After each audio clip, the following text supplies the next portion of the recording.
বাগান নির্মাণ করে ইব্রাহিম আলাইহিস সালামকে যে ঘোষণা দিলেন, ওয়াআযিন ফিন নাস বিল হজ্জি ইয়াতুকা রিজালাও ওয়া আলা কুল্লি দামিরি ইয়াতিনা মিন কুল্লি ফাজ্জিন আমিক। ইব্রাহিম, দুই বাপ বেটাকে দিয়া কাবা ঘর বানালাম, নির্মাণ করালাম, মেরামত করালাম, তুমি ঘোষণা দাও মানুষের মাঝে হজের।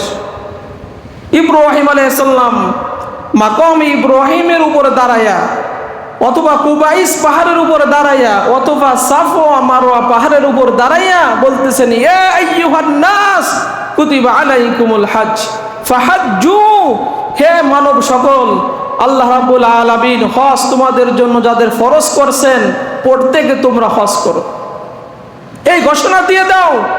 ইব্রাহিম আলাইহিস সালাম বলেন, আল্লাহ, এখানে কোনো মানুষ নাই, কেউ আমার এই কথা শুনবে না, শুধু আমার পরিবারের লোক আছে, আর তো কেউ নাই, কেউ শুনবে না।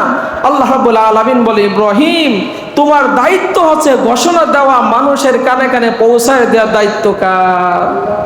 ইব্রাহিম আলাইহিস সালাম পাহাড়ের উপরে দাঁড়ায়া, মাকাম ইব্রাহিমের উপর দাঁড়ায়া, অথবা কুবাইস পাহাড়ের উপর দাঁড়ায়া ঘোষণা দিলেন, ইয়া আইয়ুহান নাস কুতিবা আলাইকুল হজ ফাহাজ্জু, হে মানুষ সকল, আল্লাহ রাব্বুল আলামিন হজ ফরজ করেছেন, তোমরা এই ঘরে হজ করো। মানুষ হেঁটে আসবে, উটের উপর সওয়ার হয়ে আসবে, বিভিন্ন দূর দূরান্ত থেকে মানুষ আসবে।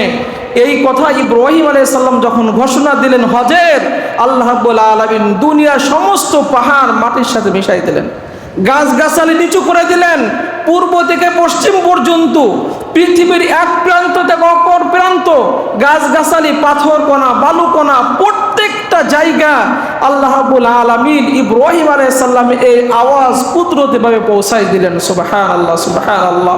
মায়ের পেটের মধ্যে যারা ছিল, পিতার পিঠে যারা ছিল, আল্লাহ রাব্বুল আলামিন প্রত্যেকটা জায়গায় ইব্রাহিম আলাইহিস সালামের এই আওয়াজ পৌঁছাই দিলেন। প্রত্যেক গাছগাছালি, পাথরখানা, বালুকণা, এমনকি যাদের কপালে আল্লাহ রাব্বুল আলামিন হজ লিখে রাখছেন, প্রত্যেকে সমস্বরে বললেন, লাব্বাইক, আমরা হাজির। আল্লাহর পক্ষ থেকে কুদরতিভাবে এটা চালু হয়ে গেল, প্রত্যেকটা জায়গা রব্বুল আলামিন পৌঁছাই দিলেন। এই যে হাজিরা ঘোরে, চারপাশে ঘোরে না, ইহরাম বাঁধার সাথে সাথে প্রত্যেকেই তালবিয়া পড়ে, লাব্বাইক আল্লাহুম্মা লাব্বাইক, লাব্বাইক লা শারীকা লাকা লাব্বাইক, ইন্নাল হামদা ওয়ান নি'মাতা লাকা ওয়াল মুলক, লাব্বাইক লা শারীকা লাকা লাব্বাইক। এইটা হচ্ছে তালবিয়া। এই তালবিয়া যখন পড়ে ইব্রাহিম আলাইহিস সালাম এই তালবিয়া পড়লেন, আল্লাহ রাব্বুল আলামিন জিবরাইল আলাইহিস সালামকে পাঠাইয়া আমাদের নবীকে আদেশ দিলেন, আপনার প্রত্যেকটা উম্মাহ হজের মৌসুমগুলোতে, হজের সময় প্রত্যেকটা উম্মাহ যেন তালবিয়া উচ্চ স্বরে জোরে জোরে পাঠ করে।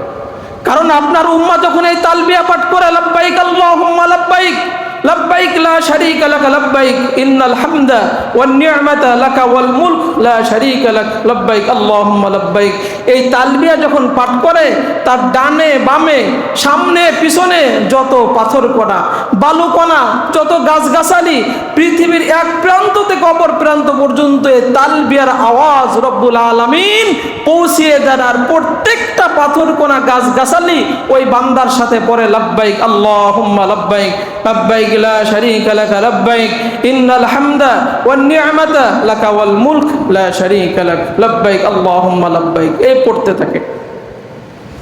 হাজিরা এই হজ করতে যায়, যদি আল্লাহ রাব্বুল আলামিনের কাছে প্রশ্ন